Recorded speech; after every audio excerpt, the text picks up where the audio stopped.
Hey everybody, it's Pim Coop, and with the recent Ferguson incident where a white cop shot an unarmed black person that was attacking him, the Ferguson police officer went to court and was found innocent and not charged with anything, basically saying that he was just trying to protect himself, and shooting him was the way that he could protect himself. So then a lot of people were protesting in Ferguson, mostly African Americans, damaging buildings, jumping and breaking windows of cars, beating up police officers, and doing a lot of destruction in Ferguson to try to prove a point that they felt that the cop should have been convicted of something, should have been charged with something, because it's like a white on black hate crime, that the black people don't have the same rights as a white person, that if the police officer was black and the roles were reversed, that guy would be in jail in 2 seconds. All of his rights would be taken away from him. He wouldn't allow to be a police officer anymore. And the difference of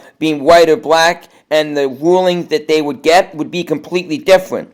And then after that happened, there was a few smaller incidences where white people shot black people that were police officers, like the Ferguson situation.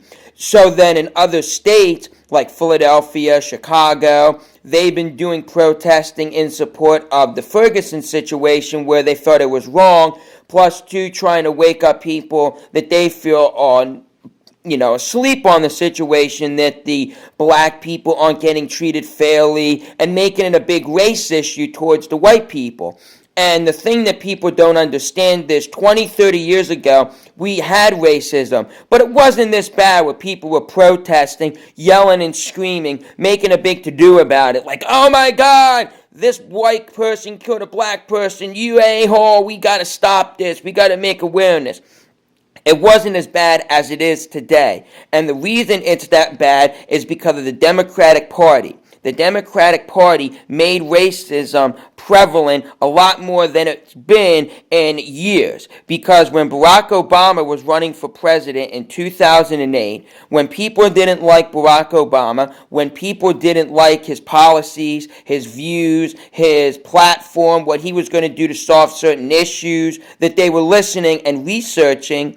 If you just didn't like Barack Obama for any other reason but his skin tone, they said you were racist, that you didn't want a black person in the White House, that you didn't want an African American person in the White House because the white people control America and not the black people, and that you don't want to lose that gain of power.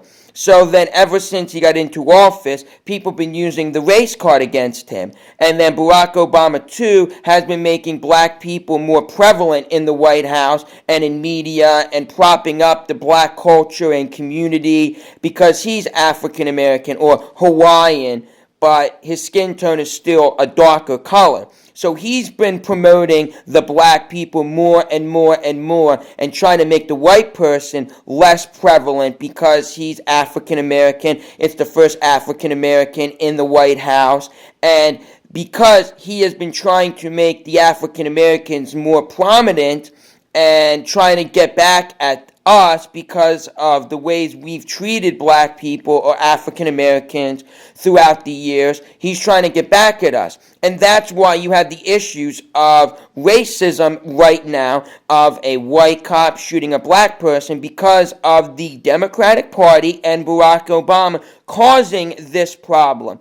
There's been times 20 years ago where a white cop shot an unarmed black person. It didn't get that much news or notoriety or that much interest by the people because people didn't care. We didn't care about your skin tone. If you look at a lot of people under the age of 30, we don't care about your skin tone. We don't care about what color your face is. You could be black, orange, green, blue.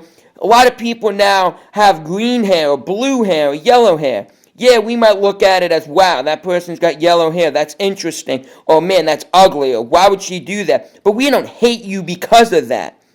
It's all because of the older generation hating and blacks and whites and, calling them different racial names and stuff. Young generation now, we don't care. It's just because the media, Barack Obama, the Democratic Party is making a big to-do about all this stuff. We have to care now because it's a big issue now. And it's not. if you want to stop racism in this country, I mean, it's never going to 100% stop, but stop it to the degree that it's at now with the die-ins and protesting. It has to start with the Democratic Party and Barack Obama. They're the ones to blame for all this. Has nothing to do with the white cop shooting a black person. Has nothing to do with hate crimes or white people being racist to black people. It has to do with the Democratic Party and Barack Obama causing the situations that we have now, making it prevalent, make it the tippy-top issue that everyone's got to worry about, instead of the money that they're spending going overseas, or that they're spying on us or trying to take our guns away. It's about racism. They want to use it as a way to deter us from bigger issues and making it a big issue when it's not a big issue at all. The guy was just trying to protect himself because police officers are always killed in the line of duty more than any other profession in the world. Besides a military guy, of course. But they're trying to protect themselves. Sometimes they do something stupid and wrong that's not right. But it's not that big of an issue. He's not racist. The governor, the senators, the people that decided that he was innocent are not racist towards black people. They assessed the situation. It took a few months and they decided that he was innocent. He might have not have been innocent. I don't know the whole situation. I don't think anyone's going to know the whole situation, because they weren't there watching it play by play, blow by blow. But it's because of Barack Obama and the Democratic Party that's causing all of these issues with racism.